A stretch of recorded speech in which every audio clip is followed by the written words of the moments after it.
Hello bachcho, let's read this question. The question says an ecosystem which can be easily damaged but can recover after some time if damaging effect stops will be having. तो option question में क्या given है कि जो ecosystem है अगर वो easily damage हो गया बट वो रिकवर कर सकता है कुछ टाइम के बाद, अगर डैमेजिंग इफेक्ट जो है वो स्टॉप हो गए तो it will be, option given है, it will be having A. Low stability and low resilience, B. High stability and high resilience, C. Low stability and high resilience, and D.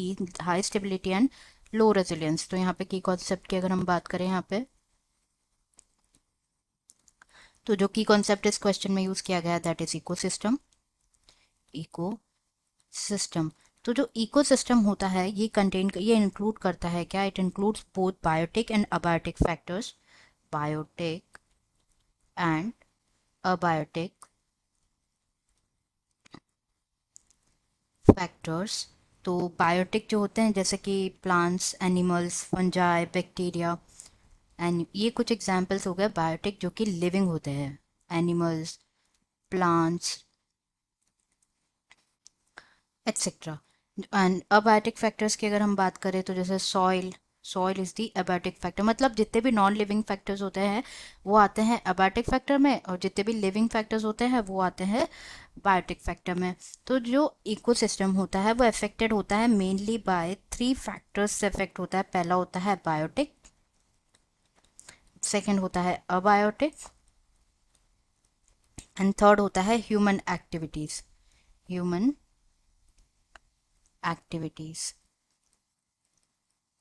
से affect होता है। पहले biotic के अगर हम discuss करें तो बायोटिक फैक्टर जैसे कि ग्रेजिंग हो गया, ग्रेजिंग, प्रिडेशन, प्रिडेशन, ये कुछ बायोटिक फैक्टर्स होते हैं जो अफेक्ट करते हैं इकोसिस्टम को।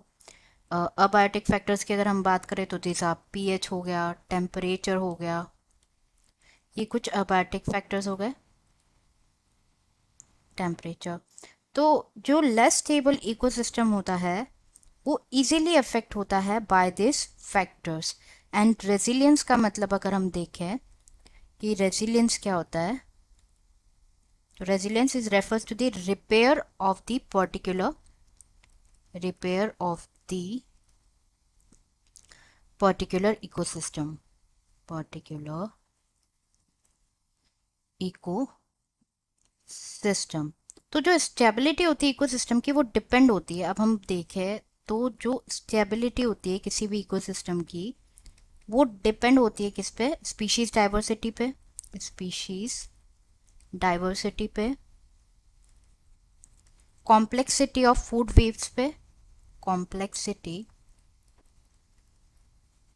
Of food webs, food web कितना कॉम्प्लेक्स है, and rate of nucleic nutrient cycling, like जो न्यूट्रिएंट्स होते हैं वो किस रेट पे लाइक पहुंच रहे हैं पर्टिकुलर ऑर्गेनिज्म के पास, रेट ऑफ न्यूट्रिएंट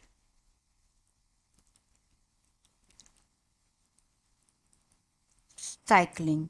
तो most of the species diversity जो है, greater complexity of food web, higher rate of nucleus cycling, उतना ही ये जितना ज़्यादा होगा उतना ही स्टेबिलिटी ज़्यादा होगा, मोर स्टेबिलिटी होगा, और मोर स्टेबिलिटी होगा तो प्रोडक्टिविटी भी ज़्यादा होगा। मोर स्टेबिलिटी, जितनी स्टेबिलिटी उतनी ही प्रोडक्टिविटी।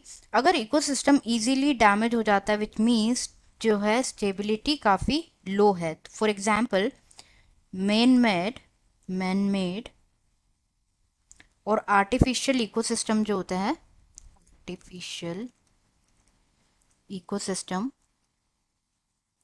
इनकी स्टेबिलिटी क्या होती है, बहुत लो होती है, बट अगर इकोसिस्टम रिकवर कर ले फास्ट मतलब इनकी रेजिलियंस हाई होती है, हाई रेजिलियंस होती है। लो स्टेबिलिटी होती है बट हाई रेजिलियंस होती है, एंड हाई रेजिलियंस किसकी वजह से होती है, इट इज़ ड्यू टू जो ह्यूमन इंटरवेंशन होता है, ह्यूमन का इन्वॉल्वमेंट होता है, सेकेंडरी कॉलोनाइजेशन जो होता है फास्ट ग्रोइंग प्लांट्स का, दैट कॉजेज हाई रेजिलियंस। तो करेक्ट आंसर हमारा यहाँ पे क्या हो जाएगा, लो स्टेबिलिटी एंड हाई रेजिलियंस, जो कि गिवन है ऑप्शन सी में।